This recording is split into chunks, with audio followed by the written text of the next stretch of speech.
I'm the only human in a world of monsters, but somehow I got partnered with the class bully Susie who hates my guts. Though everything changes when we fall into the dark world and meet Prince Ralsei, who reveals that we're part of a prophecy to save the world. Even though Susie doesn't care and ditches us, I've gotta help the fluffy boy fulfill the prophecy one act of kindness at a time. That means winning fights peacefully, saving enemies from Susie, and even defeating a powerful prisoner. Can we somehow get Susie to stop attacking people, then work together to defeat the evil king and save the world? This is 100% of Deltarune Chapter 1. A mysterious voice calls out to me. It asks if I'm there and if we're connected, then suddenly in a red flash of light, my red soul appears. The voice finds this excellent, then tells me to create a vessel. I pick the second head, then choose the short sleeve torso. Then I choose a pair of legs. Are these all the same? You can have leg, or leg. The mysterious voice compliments the form of my vessel, but next it wants me to shape its mind and make it my own. First, I'm asked for its favorite food. Since when is pain a food? I eat pain for breakfast.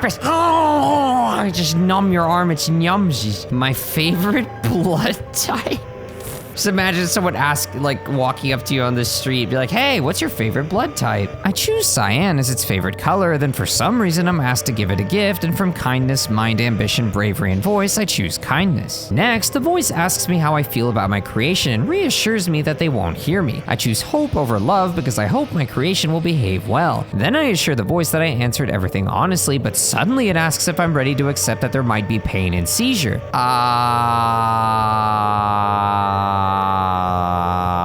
No? What do we name it, Chad? I'm not naming it Yumsies! Your answers, your wonderful creation, the Yumsies, will now be discarded! What? I spent like an hour making that! And just as they're about to reveal my true name, I suddenly wake up as Goat Mama calls my name Chris. I didn't even ask if it didn't even matter. What a jerk! I'm gonna find out who that is, I'm gonna smack him. She tells me I'll be late for school if I don't wake up now, so once she leaves, I climb out of bed, then check out my room. Finally, I head outside and look around the corridor. But before checking out the living room, I enter the bathroom and discover a delicious pizza-flavored body spray, then start flushing the toilet. You flush the toilet? Yeah! Oh, Chris, is everything all right in there? I just want to keep things clean. More.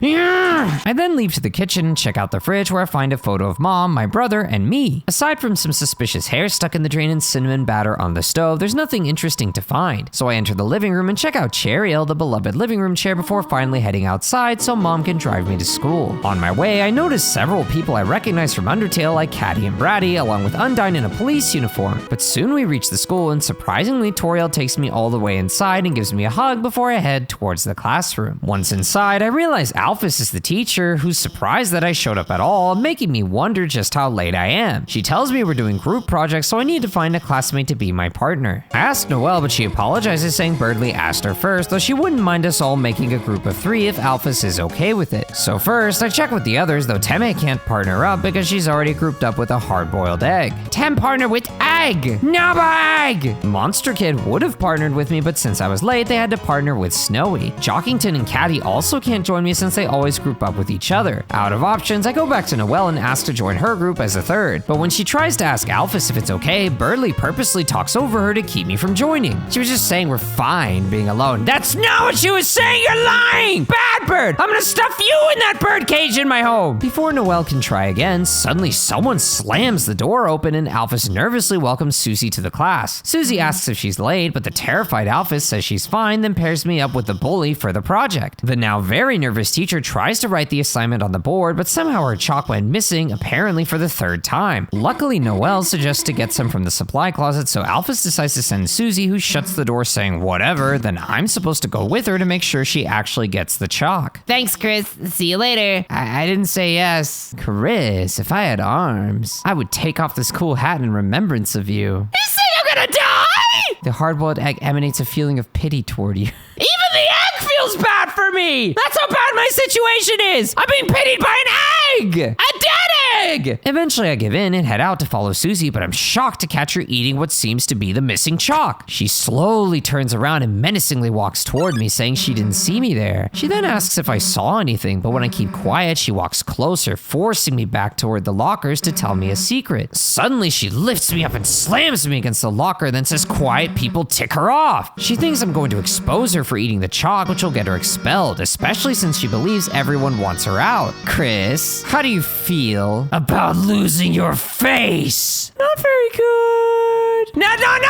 Nyumsies! The Nyumsies was gone! It was expelled! It was destroyed! Chris, you got a good mother. It'd be a shame to make her bury her child. Even so, she says that after we get more chalk and return to class, I'll have to do our project. Before I can answer, she interrupts me saying my choices don't matter, then calls me a freak. I follow Susie to the supply closet, but once we open the door, it's pitch black inside and darkness suddenly spreads all around us, scaring Susie. Since she can't convince me to go in first or find the courage to enter herself, she has us both go in at the same time. Inside, we follow a trail of old papers while looking for a light switch, but Susie can't find it, so we're forced to search deeper inside. Though after searching further in, Susie eventually realizes that this closet has no walls and gives up, saying we should head back. But as we try to leave, suddenly the door closes on us, trapping us inside and angering Susie. She demands to be let out, but before help can arrive, the floor collapses under our feet and we fall into the darkness. With no idea where I am or how much time has passed, I wake up on a rocky floor and notice that I'm blue now and wearing some kind of armor. Immediately I try to use my phone, but I can't reach anyone and get weird noises instead. So I head right, then reach a path with a flickering light where I can save my game. After seeing a dark figure on one of the walls, I continue by sliding down a ledge to reach the lower area. Ignoring the strange white piles, I take the path down first, where I find something shiny stuck in the wall. I grab the glow shard, but its use is unknown, so I keep it for now, then head back to take the right path next. I immediately realize that the background bulbs are aligned red here and they shoot me with white projectiles as I cross. Carefully, I dodge their attacks to protect my soul and follow the path without getting harmed, then find a safe spot to bathe in light and rest. After sliding down even further, I find more of the white piles and notice that I can pop them open, but I see another strange shadow ahead before it runs off. Surprisingly, in the last pile, I find Susie hiding, who immediately threatens to fight until she realizes it's me. I notice she's much pinker than before, and since she has no idea where we are, she commands me to get us out of here while she follows. I check out her weapon, noticing that unlike my wooden blade, she gets an axe made from a dragon whelp. Excuse me, what? Why do I get a sword out of wood and she gets an axe made from the mane of a dragon whelp? She gets a dragon weapon and I get a wood weapon? But after only a few steps, Susie thinks I walk way too slow and rushes ahead. So I keep walking, sliding down to another lower path until I notice Susie again, who says there's someone above waving at us. I look up to see a shadow figure who suddenly throws spade projectiles at Susie, who quickly dodges and tells me to run. Suddenly there's a barrage of spade bullets raining from above, so I carefully run between them until I make it all the way across, then catch up with Susie and follow her down the slide. But now spades are being tossed from the side, so I carefully slide between them until I finally reach the bottom. Just ahead, I reach the entrance of some kind of town and find Susie, who's curious about this place and if anyone lives here. Unfortunately, when I go check the buildings, they're all locked, so I move to the top and save, then go towards some kind of black geyser. A voice calls us heroes and asks us to come forward, so we approach and find a cloaked figure who says he's the prince of the kingdom of darkness. He reveals a legend saying that one day 2 heroes of light will arrive and fulfill an ancient prophecy. The scene fades away and the prince explains that this is a legend of hope and dreams, a legend of light and dark, the legend of Deltarune. For millennia, light and dark have lived in balance and peace, but if this harmony shatters, a terrible calamity will end the world. Though just before all is lost, 3 heroes will appear, a human, a monster, and a prince from the dark. Only they can seal the fountains and banish the angels' heaven to restore the balance and save the world from destruction. The fountain of darkness, which makes the dark world exist, works fine in the kingdom, but now there's a new second fountain in the distance which is disrupting the balance. The prince thanks us for listening to his tale and believes that we're the heroes of this legend. So he calls us Delta Warriors and asks us to accept our destiny. But Susie immediately says nah, since she neither wants to be a hero nor cares if the world gets destroyed. This leaves the prince speechless, but just as Susie's about to leave, he asks her to wait. Oh god! Oh, the heroes are already running away, and they didn't even know I was here. My dad's gonna make me son of the month. Who the heck are you? I'm the bad guy. He figures we want to seal their dark fountain, calls us clowns, and ends up revealing that we need to go east to get back home. But he, Lancer, has the perfect plan to stop us. Step 1, he thrashes us, and step 2, we lose. Since Susie really likes this plan, she decides to use it on him instead, quickly drawing her axe. Suddenly we're in a battle screen and I decide to act to check him first, only to learn that he's not old enough to ride a motorcycle, so he set his bike on fire. Halt, clowns, this bike is fueled by victory. Uh-oh. Whoa! Okay, well, I just got rammed. Eventually, Lancer's bike runs out of fuel, forcing him to end the fight. You won. You got 0 XP and 36 D dollars. Oh, you know I like the D dollar. Now the prince returns and asks if we're all right, then takes off his hood, revealing how he really looks before saying his name is Ralsei. He's super nice to us, but Susie rudely cuts him off to confirm that east is the way out, then ditches us. Now that I'm alone with the fluffy prince, he explains that he has no subjects and that he's been all alone here waiting for us to arrive. We can come back here after our adventure is over, and then I can bake you a yummy cake. But I want cake now! Chris, perhaps we should save the world first. It seems a bit important. Cake! Now! The power of Fluffy Boy! The power of Fluffy Boys shines within you. Oh yeah, give me the power of Fluffy Boys. Chris, you know you can hold B to run. Really? Right? You'll move faster by holding X. And I'll be right behind you, so don't worry. Unless you want to get away, in which case, sorry. No, I don't want to get away. We are friends. I want to give you a hug, and you're gonna give me cake. All your scrumptious, tasty cake. But without further ado, we leave Castletown to the east, following a path that takes us to a training dummy that Ralsei made. The prince asks if he should teach me how to fight, so I agree, entering a battle screen against the dummy. Ralsei explains that the red heart is my soul, and if it gets hit, it'll hurt me and my friends, so I learn how to dodge the enemy attacks. He then teaches me fighting and defending. Have a hug, see, I want to feel the power of Fluffy Boys inside me.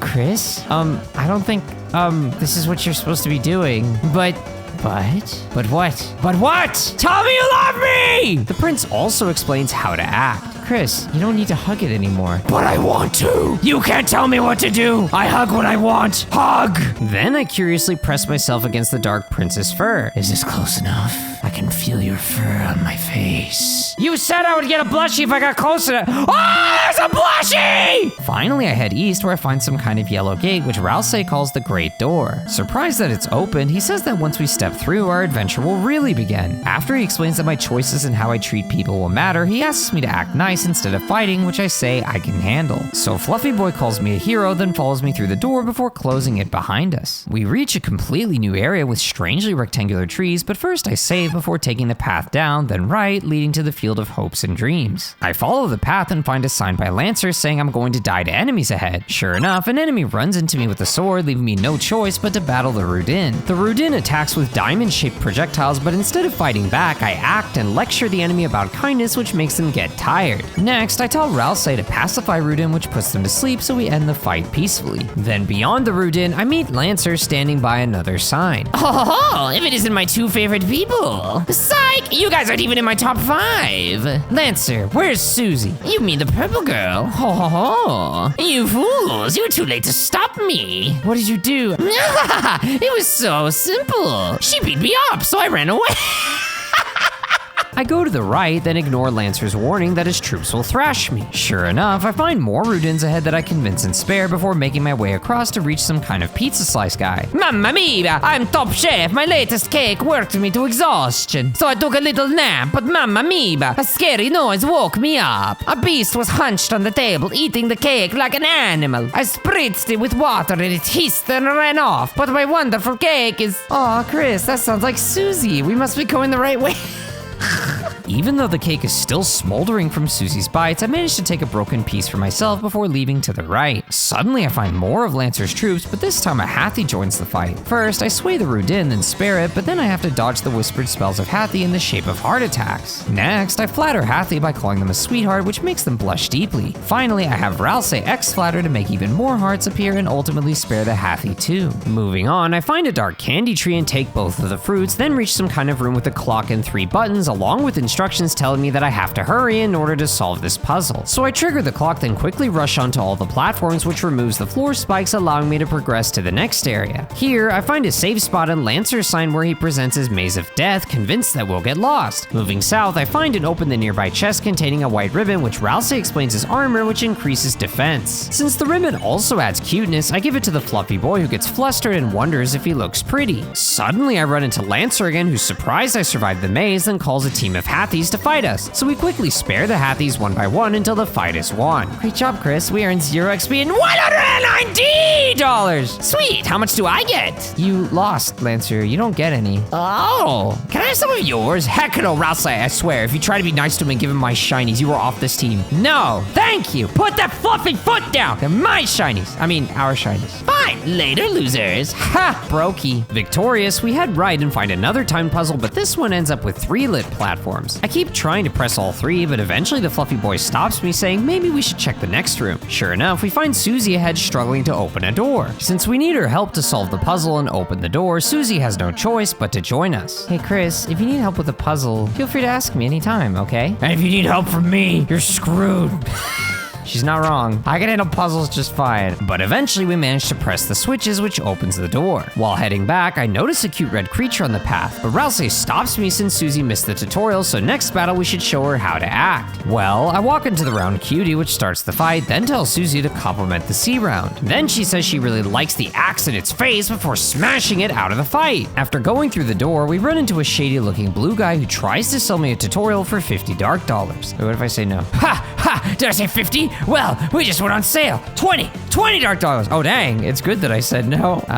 No. Only $1. Please. I need this right now. I give him his D, then follow him. Donation hole. If you like our tutorials, please throw your money into a hole. You decide to save the dollar for a different hole. Is that the purpose of dark dollars? We shove the D. Oh, now I know why it's called D dollars, because you shove it into holes. So if I'm not gonna put it in this hole, I gotta put it in another hole. That's the purpose of D dollars. Okay, I see how it is. I check out all the tutorials and hear from Pink Eye that throwing money in their hole will reward me, so I throw a single dollar down, which completely fills the hole. Next, I enter the shop and meet Sham, who explains the history of this world. The Lightners lived in harmony with the Darkners and were like gods to them, but one day the Darkners were locked away, angering the king, who then swore revenge against the Lightners. In the past, this kingdom was ruled by 4 kings in Card Castle, but a strange knight appeared and locked away 3 of the 4 kings, so now the king put the knight and his strange son into power. Although he doesn't seem to care that we're the legendary heroes who are trying to seal the fountain, I buy 2 amber cards as protective charms and equip them to Chris and Susie. To the right, I find a lone door frame but can't see through it, so I move on and suddenly run into Lancer again, who taunts me and immediately threatens me with his brand new fighting team. But Susie makes fun of him for his silly laugh and slowly walks towards him to scare him. Threatening to pick him up and bite his face off, she shows him a truly evil laugh. But Lancer takes this as a helpful lesson and thanks her for teaching him how to be scary before running off with this new laugh and leaving us to fight a trio of Jigsawries. Both Ralse and I have to use up our turns to help the enemies dodge Susie's attacks. Then once the Jigsawries are warned, I just need to keep dodging their jigsaw attacks, which crush me before I befriend and spare one after the other. Finding myself at a crossroad, I head east and spare some enemies, then reach some kind of checkerboard path. Since stepping onto the light sends me back, I avoid the tiles that light up while walking across and just barely make it to the end. Once I reach the next room, suddenly some of the chess pawns spring to life and attack me as pawn men. As always, I first warn them so they don't die to Susie's axe, but I still have to avoid their diamond-shaped bullet assault. Then I tell Ralse to sing his lullaby, which puts the enemy and Susie to sleep. Once all of them are snoozing, I'm safe from their attacks. I can easily defend spam for TP before sparing them. Now the checkerboard gets even more narrow, so to avoid the lights, I switch from side to side and make it across before suddenly running into Lancer again. But this time he sounds much more bloodthirsty, though it was all just an act to impress Susie, so he asks her if that was scarier. What the heck is up with the bucket, though? It's to put the blood in.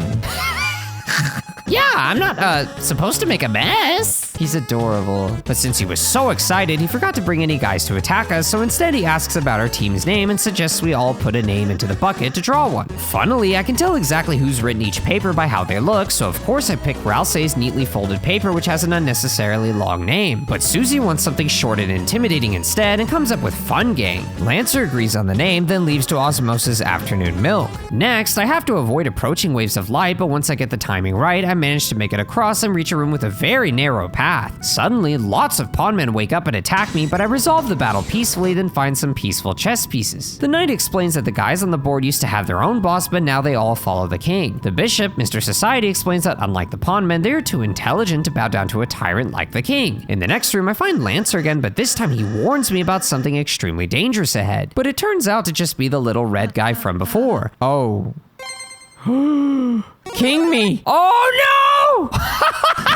What are those legs? It crushes people to death, I think. Here it comes. Oh gosh, those are some massive legs. Now facing his majestic thighs, I try to warn it about Susie, but it doesn't seem to understand. It just face tanks Susie's axe attack. Then it immediately jumps at my soul trying to stomp me, but I keep trying to warn it again by making siren noises, though it still doesn't get me. This is not working well. Wow! After it flies and rains deadly stars, I try bowing instead, and luckily it bows back to me, which loosens its crown. Ralsei and I keep bowing and bowing until the crown is 100% loosened and falls off, shrinking the K-Round back down, who then rolls away. Lancer thanks us for helping him, but Ralsei lectures Susie, saying she didn't help at all, and her constant attacking actually made things worse. Ralsei then asks her to try actually being a hero, so she admits she's a bad hero and joins Lancer as a bad guy instead. Susie, you can't just... Quiet, Toothpaste Boy. Susie's my comrade now. Toothpaste Boy? Who are you calling Toothpaste Boy? You think you could squirt out his fluffy boy power that easily? Only I have that skill. Together they run off, making Ralsei worry that he was too hard on her, so he asks me to be nice to her so she'll hopefully come back. So we follow them into the forest, which looks peaceful at first, but then a rabbit pounces out of a bush and attacks with jumping dust bunnies. Thankfully, blowing some air cleans it into a happy little bunny that I can spare. Just ahead, I catch up with Susie and Lancer, who are getting along really well, then pose menacingly as the Dark Fun Gang. But they haven't worked out an evil plan yet, so they quickly leave and I follow them down. After blowing more rabbits, I find a Rudin, but he's on break and asks me if I can get something for his friend Clover's birthday. Her interests are sports, cute boys, and trees, so I keep an eye out as I catch up with the Dark Fun Gang again. Ralsei asks how the evil plans are going, but apparently the villains got bored and stopped to have a snack. Curious about the snack at the stump, I try a bit, which turns out to be salsa and recovers something. After Susie and Lancer taunt us, we leave to the next area where I have to walk around spinning diamond lasers. At the end of the path, we find Lancer and Susie ahead stuck on a puzzle, even though the answer's right above them. So I solve the puzzle myself, and the bad guys run off with their plans. I follow behind them, then suddenly a Bloxer runs straight into me. Attacking me with Lego bricks, it needs me to rearrange its body pieces into the right position so it's happy enough to spare. Then I check out the next room, which has a puzzle along with some kind of hole creature who reveals the first symbol is a heart. The second clue is that all the symbols are different and we could still see the colors on the sign. The third hint is that none of the symbols are clubs, so I figure out the code and enter heart, spade, diamond, which lowers the spikes to the next area. But when I try to leave, the whole creature chases after me and turns out to be a three-headed cat with each head carrying its own unique personality. Suddenly they attack me with round projectiles, but since it's her birthday, I try talking about her birthday, though it doesn't seem to help. So I talk about boys, sports, and trees instead, which makes Clover happy enough for me to ultimately spare her. Finally, we can head up and save next to a bunch of vending booths. But first, I head up and find Malleus the Smith, who says he can fix anything, including me. So I try it out, then suddenly he pounds us with this rubber mallet head one by one, magically restoring all of our HP. Next, I have him repair my broken cake, and after a few smacks, it turns into a powerful top cake that can restore 160 HP to the whole team. I decide to take it back to the baker, who then happily rewards us with a spin cake that heals us 80 HP instead, and will replace it again and again for free as we use it. On my way back, I visit the sales stands and buy a Choco Diamond off a Rudin and a Hearts Donut from a Hathi. However, Lancer and Susie are behind the third stand and offer me a suspicious Lancer cookie. Once I buy into their scam, they laugh and abandon their stall, using my money to buy and share a jelly donut together. Alright, so how should we split this jelly donut? I'll take the blood and you take the skin. I've never heard of a donut and its filling referred to blood and skin. So I leave them behind and follow the path to find a cute caterpillar under a tree eating the leaves. In the next room, a bunch of deadly dancers are sliding along the path, so I have to carefully move between them to make it through. After dancing my way to the right to catch up to Lancer again, he acts as if he needs our help. He turns around and with his mustache, he pretends to be a sweet little boy. Why does this sweet little boy have a mustache? As a disguise.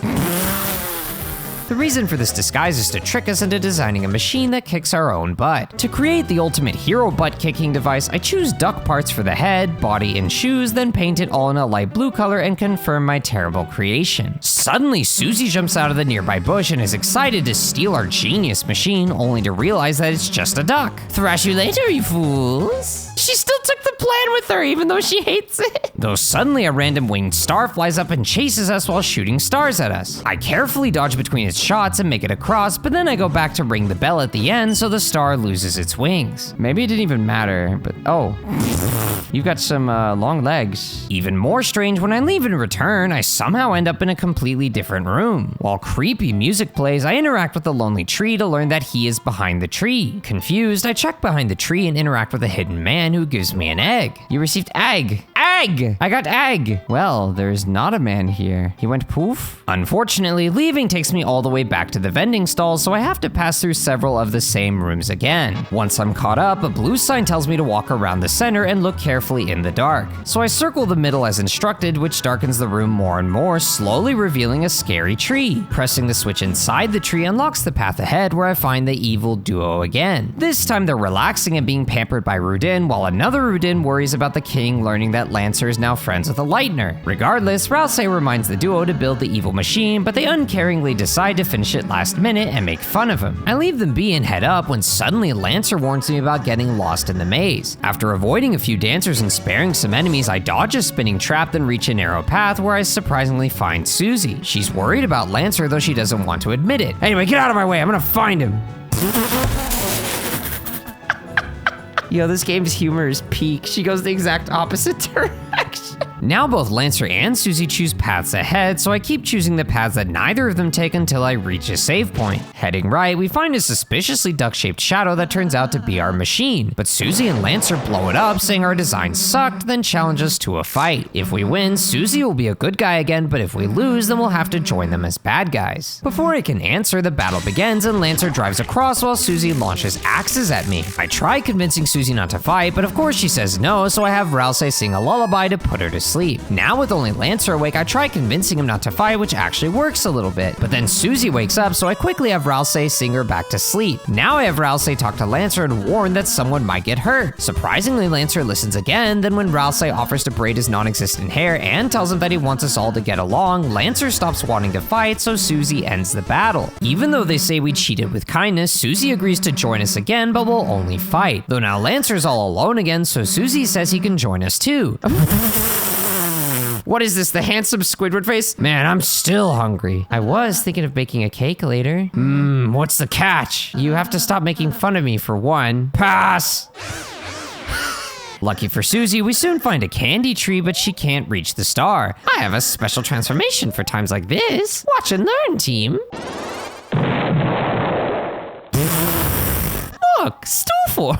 You literally got on all fours and hunched over to become a stool?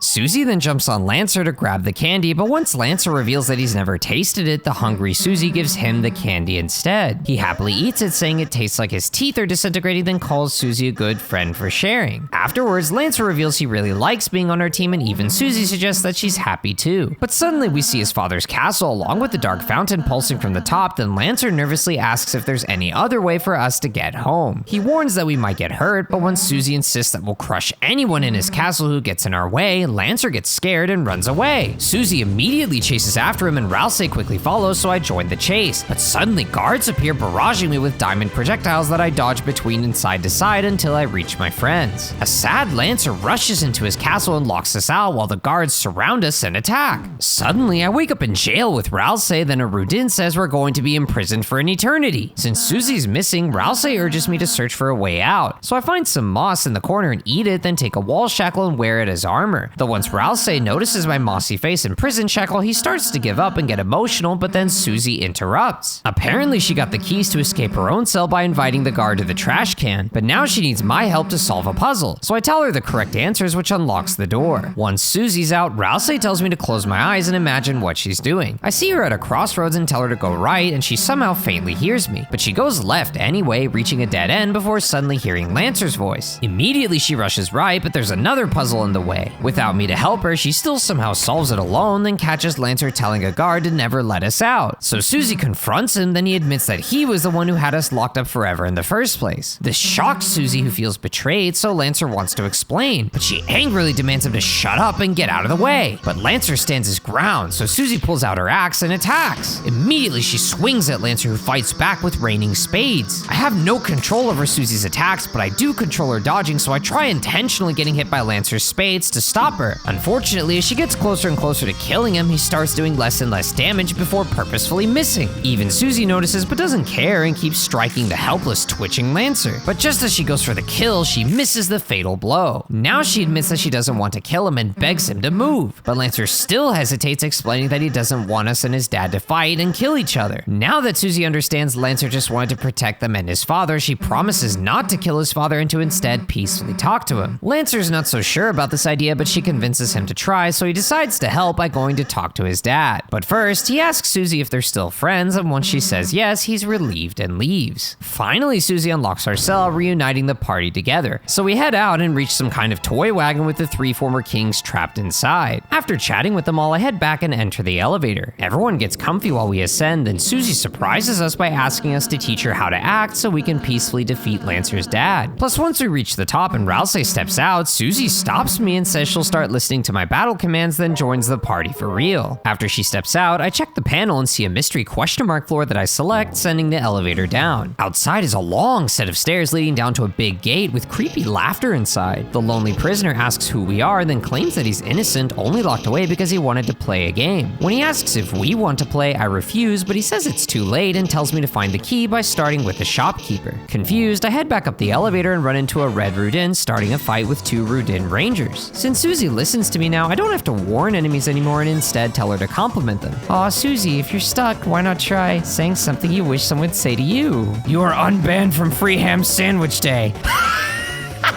Then she tells the other to please keep tackling the soda machine, which makes them happy for another spare, winning the fight. Instead of continuing through the castle, I head down, which leads outside, then take the shortcut door back to Sham's shop. When I mention the strange prisoner, Sham reveals they locked him up themselves. But they think a little chaos might be fun, so they give me a key piece and tell me to find the other 2 and fix them. Since Sham hints that one is hidden where the stars don't shine, I head back to the forest with the scissor dancers and follow a dark, starless path leading to the second key piece. Since I'm not sure where the third is, I head back to the castle and check Rudin's room. For whatever reason, the Rudins sold all their beds for treasure, so now they're rich with back pain. Hey, it's you. You're that peaceful lightener. Whoa, you even tamed the beast that was tormenting us. Tamed the beast. I love how Susie's just like a wild animal that I tamed. Beast? What beast? Oh, you even taught the beast to talk. Yes, I tamed her and I taught her how to speak English. Now we head upstairs and carefully avoid the spinning laser whips to find a chest with a club sandwich. After heading right and reaching a dead end, Spike suddenly locked me in and a mysterious voice in the dark laughs at me before revealing himself as Rules Card, my greatest adversary. With his dramatic old English talk, he announces the strongest puzzle of my life, which turns out to be only a box and a switch. He assumes I'm struggling, but I just push the box onto the switch. Gosh dang it! What happened to your old English speech? Aren't you supposed to be like, gosheth, dangetheth? Confused, I head out and up the stairs, then run into 3 head Hathies. I tell Susie to flirt with one, but she says no. Aw, Susie, it's okay if you don't know how. Ooh, drill into her ego, let's go. What? Shut up, that's not the problem. Are you sure? All right, look, wise guy, I'll show you. Watch this. Ahem. The music stopped. So, come here often? Head Hathi felt awkward and left. You ordered Susie to flirt with the enemy. Heck no. Let's see Rousey do it. I suppose if it can't be helped. Hathi, your beauty is just transcendent. Your hair is like a waterfall of... Wait, do you have hair? Or... Head Hathi felt awkward and left. You both suck at this! Am I gonna have to do it myself? You flirted with Head Hathi. It was highly effective! Boom, baby! The master flirted! Afterwards, I find Hathi's room, which is filled with the Rudin's beds. So I inspect them one by one, which somehow earns me the bed inspector rank, then head up to the next floor. It's filled with scissor dancers and the lower path is blocked, so I head all the way right into another dead end. Once again, Spikes block the exit and Rules Card flashes back in to show us his ultimate puzzle. Only it's the same as before, just with an added space. Oh, such despair! Oh, such sweet despair. Squirms upon the earth like a moist noodle. I'm not a noodle.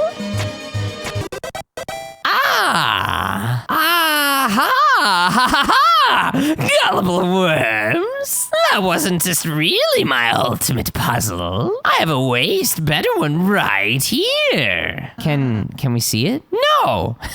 With the spikes gone, I head back to that lower path and open the chest for a revivement, then check out the club's room. Inside is Clover, along with the Rudin and Hathi partying with some music. So I leave, then ascend to the next floor where I find a spade room clearly belonging to Lancer with his bike tucked in bed. Outside, I check out the shop and I'm surprised to find Rules as the vendor. Still, I buy a brave axe for Susie and a dainty scarf for Rousey, then learn from Rules that he's the Duke of Puzzles who's only selling to us so he can amass more funds to crush us. He says the king is cruel, but also smart for making him the Duke of Puzzles while firing firing or imprisoning almost everyone else. Now that I know the castle floor sequence, I take the shortcut elevator down, then head all the way back to the unsolved field puzzle. Diamonds, hearts, clubs, then spades reveals the chest containing the last key piece. So I take all 3 pieces to the smith Malleus, who repairs the evil key but warns me never to use it. Though of course, I immediately head back down to the locked gate where its prisoner realizes I've brought the key. I change my mind and try to leave, but it's already too late as the key creates a small door that opens up. Inside is a creepy jester who wants to play with us than with everyone else. But a sneaky attack reveals he really means fighting, so we draw our weapons and the games begin. Jevil's first attack quickly shoots clusters of spades from all directions that I carefully squeeze between. Determined to end this peacefully, I spin with a pirouette to make Jevil a bit tired, then carefully slide around his homing giant spades attack. Now with enough TP, my whole team works together to hypnotize Jevil, making him much more tired. I manage to avoid getting hit at all until Jevil's devil's knife attack, where the sights keep swarming in and out, slashing me again and again. Thankfully, Susie soaks up all the damage and survives, so I keep pirouetting to tire Jevil, then have Susie eat a donut to fully heal. After mostly dodging attack after attack and healing off items while pirouetting and hypnotizing Jevil again and again, things are looking good until his next devil's knife attack. Like before, I struggle to dodge them, but now there's red ones that do way more damage, defeating Ralsei and significantly hurting me. Thankfully, I still have the powerful spin cake, which revives and nearly fully heals Ralsei while also fully healing me and Susie. But now I have to deal with Chaos Bomb, which turns out to be a massive swarm of all 4 suits attacking at once. Though somehow I don't get hit at all, so I follow up with Hypnosis, then Jevil says we've tired him up and strikes with a weak, slow diamond attack. Apparently something terrible is coming, but he looks exhausted, so I hypnotize him again, then he happily starts his final chaos. Suddenly the room darkens and exploding devil's knives drop from above again and again, overwhelming my poor soul as a massive sight that emerges from the top. We can win! Oh my gosh, how is he duplicating everyone? Holy crap, we're on the verge of death. Jevil is truly exhausted now, so I quickly pacify him, which wins us the fight. After deciding to sleep for 100 years, Jevil explains that a nightmare will awaken in our hearts in the shadow of the knight's hand, then wonders if we think we can actually stop it. Helping us out, he gives us a shadow crystal and the Jevil's tail armor, then we leave his cell. I check out the crystal and somehow momentarily I see toys all over the floor. Once I put on the Jevil's tail to boost my attack and magic, I head back to Sham and ask about Jevil. Apparently Jevil was the court jester while Sham was the court magician. All was well until Jevil met someone strange, causing him to change and to see the world as a game. So Sham was forced to lock him away, but Jevil's words still make Sham see the world in a darker yet darker way. Even though Sham is surprised that we defeated Jevil, he predicts that we'll eventually realize our actions don't matter. Regardless, I buy up some dark burgers and pick up a fresh free spin cake, then head back to the castle and up the elevator. But once I head up the stairs, Rules appears and claims I cheated through his puzzles, so he summons the majestically legged checker to punish me. Though K-Round looks the same, Ralsei notices that Rules is painfully mind controlling it through its crown. Just like before, we need to get the crown off, but this time Susie has her own idea. Susie, you wanna act? Aw, what's your idea? Well, how do I say this? I kind of need you for this one. That's fine, Susie. I'll help. You want to apologize to it for earlier, right? Nah, I just need you to stay still.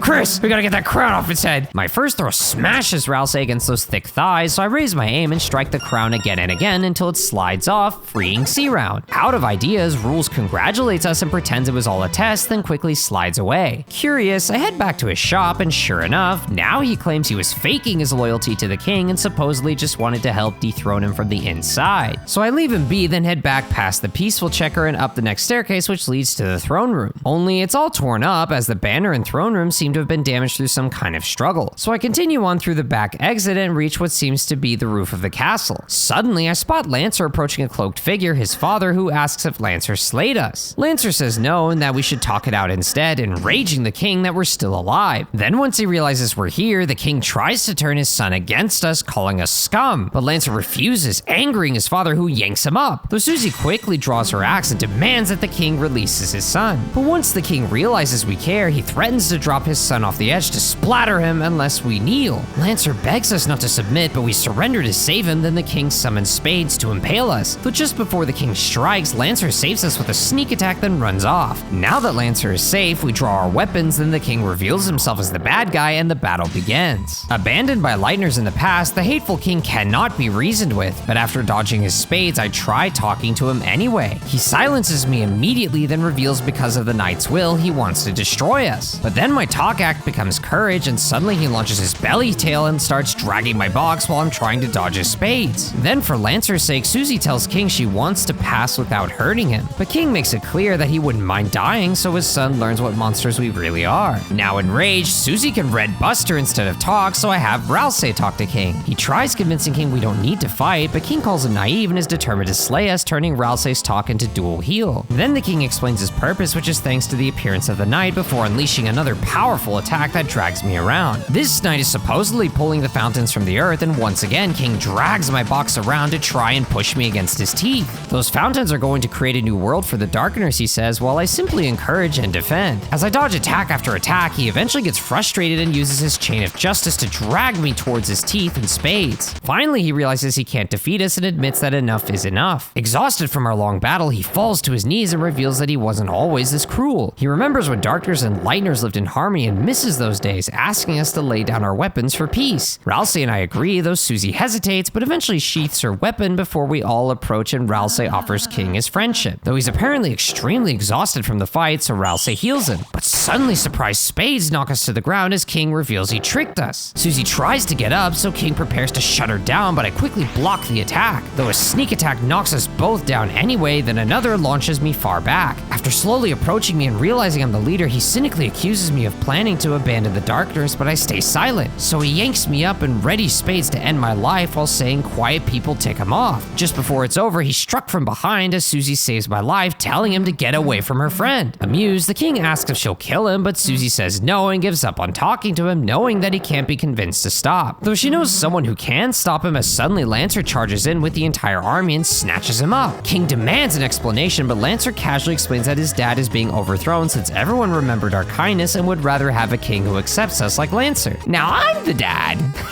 With the cutest, most innocent blep. You idiots! The Lightners are your enemies! Fools! I'll kill you! I'll kill all of you! Yikes, I think someone needs a timeout. Go to your room, Dad.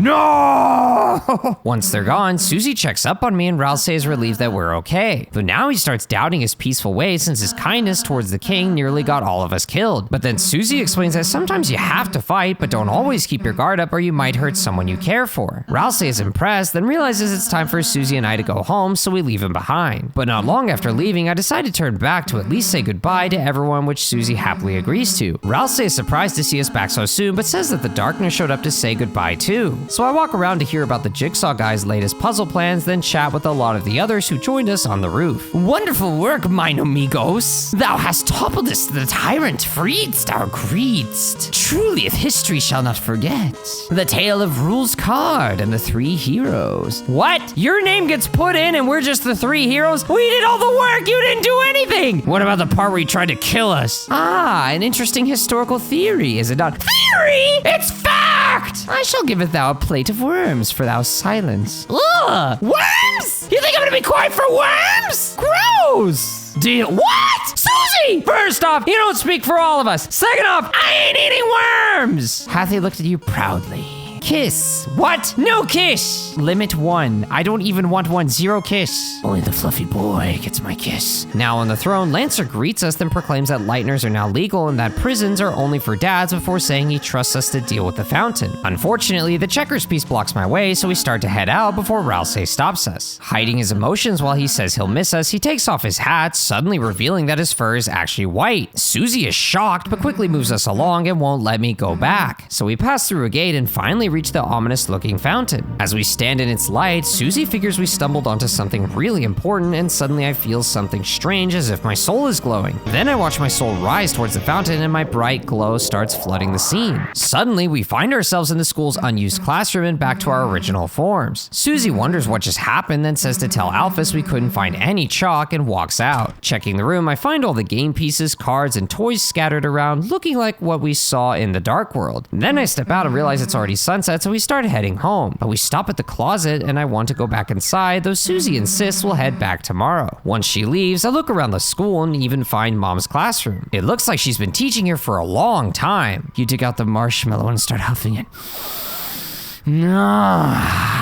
Just before I leave the building, Toriel calls me to ask why I didn't show up at her car after school. But once Mom learns that I was hanging out with a friend, she spares me her punishment aside from an early bedtime. Finally, I leave the school and find Police Chief Undyne outside, who's yelling at cars instead of guiding them. Once I approach, she yells at me too, but thankfully calms down when she recognizes me. So I tell her about the dark world inside the school, but she doesn't seem to take it seriously. Surprisingly, she doesn't seem to know Alphys, but tells me to look out for a purple girl who's wanted for mischief. Then I check out the hospital, but the nurse looks absolutely terrifying. So I quickly pass them and check out the patient's room to find Noelle visiting her dad. He's giving her some advice on how to approach the girl she likes, but their conversation makes me realize that her dad is really sick. As Noelle leaves for homework, she greets me on the way out, then I talk to her dad. He's impressed I decided on my own to check up on him, but he's worried about his defenseless daughter. Scary movies, bugs, Santa Claus, everything scares her. Santa? Ho, ho, ho. Apparently the doctors found something wrong in him, so they need to run more tests, but he's confident that he'll recover soon. Wishing him the best, I leave the hospital and notice a place called Sans with Sans himself standing in front. I tell him it's great to meet him again, but he says we've never met before. Apparently he's new in town, so I ask him about friends and suggest befriending my mom. Your mother, huh? Too late. I already befriended your mom last night. That sounds so sus, especially coming from a bone man. What did the bone man do to my mom last night? Next, I suggest myself, but Sans wants to give it some time first, so he waits a few seconds and accepts my friendship and shares his phone number. I try it out immediately, but it turns out to be a hotline for idiot babies. Ah, sorry. I don't hang out with idiot babies. I'm not an idiot baby! There's nothing idiot baby about me. You're the idiot baby! But once I try to leave, he asks if I could help with something tomorrow. I say yes, and Sans reveals he won't even be there, and instead I'll be hanging out with his younger brother since he needs friends. So I check the house next to Sans's, but all I can hear is the distant trussel of bones. Whilst walking around and talking to more familiar faces, I enter the Flower King where I find my dad, Asgore. Excited to see me, he gives me a big hug, then offers to treat the family to the diner when Azrael visits from college. Then I head upstairs and notice a bunch of flowers that remind me of Undertale's soul colors. Sadly, my dad is clearly struggling financially and his fridge has only a single pickle inside. So I put in my egg, which somehow duplicates into 2, then find a note revealing he's failing to pay rent and only has a month left to pay it. Just before I leave, he hands me a bouquet of flowers for my mom, then I head right towards some kind of park. I find the bunny and dragon guards here, then stop at the shore. Suddenly, Anya and Santa emerges from the water and I agree to be their friend, making them very happy. I tell them my name, but they forgot their own, so I name them Onion. Onion wants me to come back tomorrow for another talk, then they creepily sink back into the water. So I head back and up another road, finally making it home. Inside, I find out that Mom baked a pie, but it won't be cool enough until tomorrow when I wake up. Then I give her the flowers, but she immediately realizes they're from Dad, so she promises to find a place for them. After smelling Dad's older flowers in the trash, I head to my room to lay down and go to sleep. Suddenly, in the middle of the night, I start tossing and turning, then throw myself onto the ground. Out of control, Chris starts moving around strangely as if they were possessed, then grabs their chest to rip out and slam their soul into the birdcage. Slowly but steadily, Chris pulls out a knife, then grins right at me with a disturbing red eye. Subscribe for a hope to spark, and I'll be with you in the dark.